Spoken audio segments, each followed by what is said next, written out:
I want to start by thanking Patricia and the Wishart Museum and Art Chatter for having me here tonight. I'm honored to be amongst other speakers of this caliber.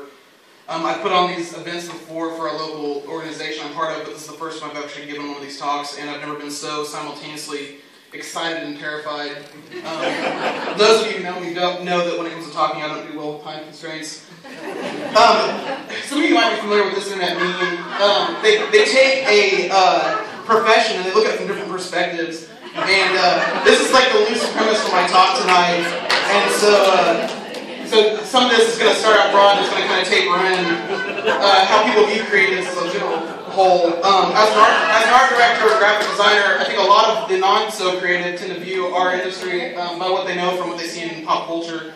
The cast of Mad Men, if you're a writer, an art director, or an account person, this is how people tend to perceive us.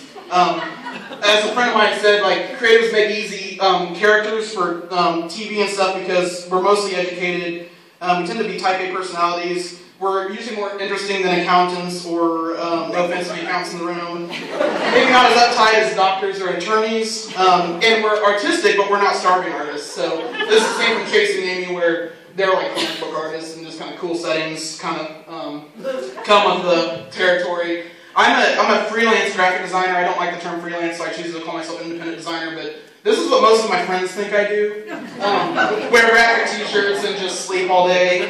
It's only half true. I'm not a morning person, so I tend to push my days a little bit further back. I have the luxury of a flexible schedule, so I can sleep in a little bit later, and then I can get up and do kind of non-creative things during the day. I set meetings early, and then later in the day I tend to start getting into a creative mindset where the emails slow down, the phone calls slow down, and I can kind of focus a little bit more. Powered by caffeine, I tend to work into the evening. I find I get a lot more done, like if I push my day back to go until 8 or 9 as opposed to, ending at 5 like the normal people.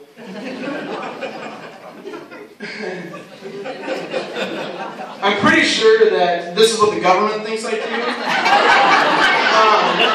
This isn't true at all, for a few reasons. One, my bed is not nearly that contemporary. Two, I don't make that kind of cash, at least not yet, hopefully soon. And then three, I pay my taxes. I'm a good law-abiding citizen. I'm pretty sure this is what my mother still thinks I do. Kinda, but even after almost a decade as a professional, I'm pretty sure that anytime I take her or anything I've designed or produced in my shop, that it probably still finds its way straight to the refrigerator, and she still tells all her friends how great and wonderful her son is, and he makes pictures. I think this is what most local bartenders and bar owners think I do. I don't get a cheer when I walk into the bar, but I am on a first name basis with most of them. I think the reason behind this is that creatives, we tend to cluster, and I have an awesome group of friends, a lot of which are here tonight.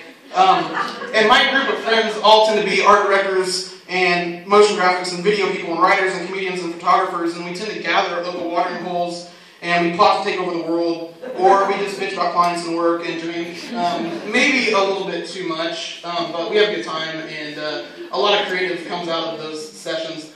This is what social media thinks I do. These are all shots from my Instagram stream. I try to inject design into all aspects of my life, and I try to take my inspiration from a lot of different things. From industrial design, I have kind of a watch fetish lately. I've built a couple motorcycles. Music is huge to me. I go to a ton of concerts. I'm a little bit of an audiophile, and I can look at the design work I've done over the years, and I can almost tell you what I was listening to based on how that design looks. If it was more chaotic, I know what I was listening to. If it was more clean, I know what I was listening to. And so it's not totally untrue, but I don't show much of my work on social media, but they just think that all I do is, ride motorcycles and go to concerts. This is who I wish I was. Stefan Sagemeister is probably one of the most important designers working and living today. He has a knack for organic typography that just blows my mind. I still don't understand, and I just someday I hope to make be as revolutionary as him. Milton Glaser on the top right. I wish that my illustration style were as timeless as his Bob Dylan poster here on the right, or Paul Rand that was in the bottom right. His logos that are so iconic and recognizable, like IBM and ABC and Westinghouse and UPS.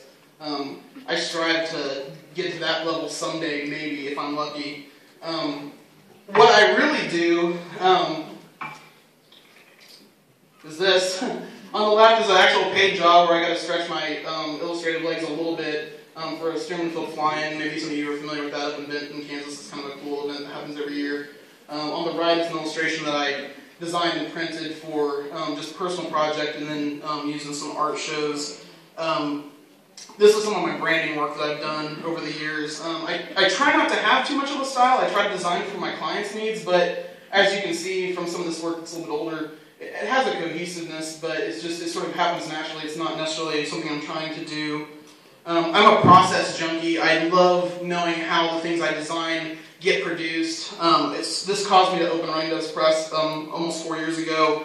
This is my 1921 Chandler and Price letterpress that I'm taking a roller off of there, and it's really satisfying as a creative to be able to create something and then take it all the way from conception to completion without leaving your hands. And a lot of artists get it.